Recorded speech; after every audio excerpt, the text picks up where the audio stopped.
Attention, cette émission est laissée à la discrétion de l'auditeur. Les propos et les opinions peuvent choquer. Oreilles sensibles s'abstenir. Richard Martineau. Un animateur pas comme les autres. Richard Martineau. Comment on se débarrasse d'un verre d'oreille? Tantôt, là, dans la salle de nouvelles, il y a quelqu'un qui a fait jouer le Final Countdown. Tu sais, le début, là.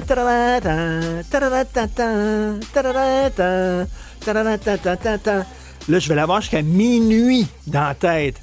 Stéphanie, il faut demander aux gens, là, si on a une recette, là, se débarrasser d'un verre d'oreille, écrivez-nous. Une recette ou un autre verre d'oreille, parce que peut-être qu'on pourrait s'en débarrasser en ayant un nouveau. Non, mais ça, il est puissant, là. C'est vraiment le début de Final Countdown. Là, ça, là, c'est comme une drill. Ça te rentre dans la tête. Ça veut plus ressortir. Je pense que je dormirai pas cette nuit. Je vais rien attendre. Demain matin, tu vas te réveiller. C'est ça que tu vas chanter. Ça n'a pas de maudit bon sens. Hey, c'est pas facile être professeur en France. Écoutez ça. Vous savez que dans certains quartiers en France, il y a des étudiants qui sont des musulmans rigoristes, puis ils n'acceptent pas que les professeurs abordent certains sujets comme l'Holocauste ou alors le blasphème, la critique des religions, puis ça, mais il y a même deux professeurs, deux enseignants qui ont été tués, dont Samuel Paty qui a été décapité. Écoutez ça. C'est sur le site du Figaro. Alors, là, il y a un professeur, il enseigne le Moyen-Âge à ses étudiants. Et là, dans le cadre du cours, il devait montrer la façon dont on dépeint l'enfer dans différentes religions. OK? Religion catholique, c'est quoi l'enfer? Puis pour les bouddhistes, c'est quoi l'enfer? Puis là, il y avait des photos. Puis à un moment donné, il y avait une photo qui montrait l'enfer chez les musulmans. L'enfer dans l'islam. Et lui, il a dit, je ne vais pas montrer cette photo-là. Je vais être dans la marde bien raide. Va me faire harceler, interpeller. Les enfants vont se plaindre à leurs parents. Les parents vont se pointer. Je vais avoir des menaces, tout ça. Ce qui est arrivé à Samuel Paty, il n'a rien que montré des caricatures, puis on lui a coupé la tête. Fait que lui, il a décidé, non, je ne montrerai pas ça. Je ne montrerai pas, finalement, les photos. Il se fait menacer de mort par deux étudiants qui ne sont pas les musulmans, qu'ils autres voulaient voir. Ils disent, ah, ça, tu ne les as pas montrés. Et là... tabarnouche.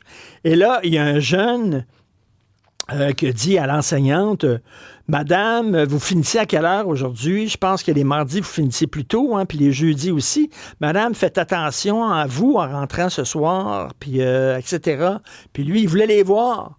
Si t'es montres, c'est dangereux pour toi. Si t'es montres pas, c'est dangereux pour toi. Je veux dire, être prof, moi, en France, je dirais, OK, basta, là. Je m'en vais chez moi, ouais. Je veux rien savoir, là. Alors, non, ça n'a aucun maudit bon sens. Le sondage, on va en parler, des résultats du sondage léger sur les intentions de vote. Le quart des gens qui vont voter PQ sont contre la souveraineté. Je répète, le quart des gens qui vont voter PQ sont contre la souveraineté. Ça, c'est, mettons, tu t'en vas à la maison des spaghettis, puis t'aimes pas le spaghetti, puis tu veux pas manger des spaghettis, puis c'est écrit en gros « La maison du spaghetti ». La maison des crêpes, par exemple. Spécialité crêpes.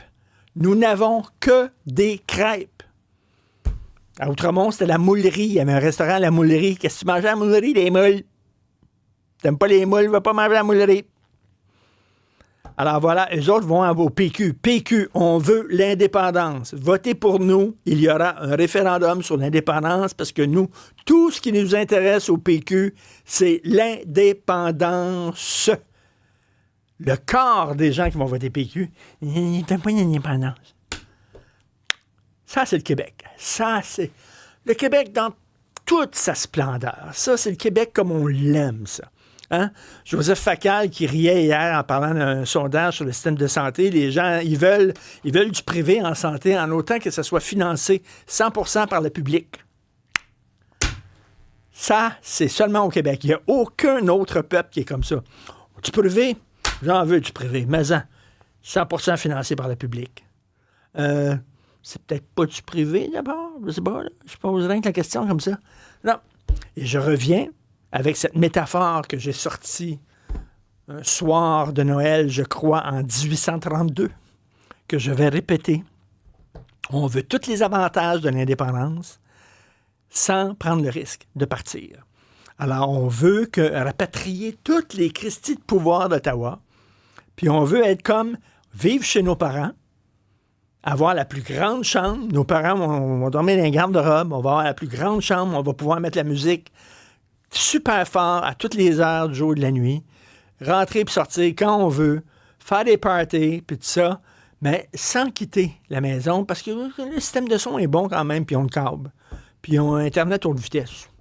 Fait que, on partit, il faut que tu achètes ça, puis il faut que tu t'abonnes, puis tout ça. Non, on va rester. Ça, c'est le Québec. Alors, quand Yvon Deschamps disait on est socialiste de cœur et capitaliste de poche, c'est exactement ça. Quand on disait on veut un Québec indépendant au sein d'un Canada uni, c'est exactement ça. C'est la particularité du Québec. On est vraiment mêlés. Et en terminant, il y a un texte dans Le Devoir de Roxane Guillon. L'auteur est sexologue et professeure adjointe au département de psychiatrie et de neurosciences de l'Université Laval. Et elle dit l'infiltration de la misogynie dans nos écoles représente un enjeu social impératif. C'est fini, la misogynie. Et là, tu lis son texte, puis là, bien sûr, c'est les masculinistes, puis les mâles alpha, puis tout ça. La montée des discours sexistes et misogynes, il faut lutter contre ça. La violence faite aux femmes et aux filles, le sexisme. Et tu vois, je suis correct.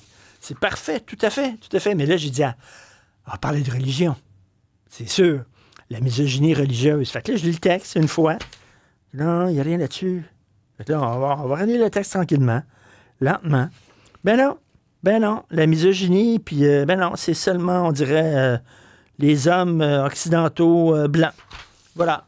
Alors, une jeune fille qui est voilée, on lui dit, il faut que tu caches tes cheveux parce que les cheveux, c'est un symbole de sexualité. Il faut que tu caches ça parce que les femmes doivent faire preuve de pudeur.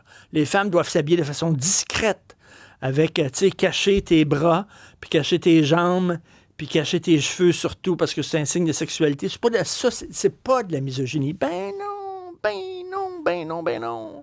La misogynie, c'est les gros gars avec des gros muscles, puis ça, c'est ça. Alors, ça, c'est incroyable, ça. C'est vraiment une indignation à géométrie variable. On revient tantôt.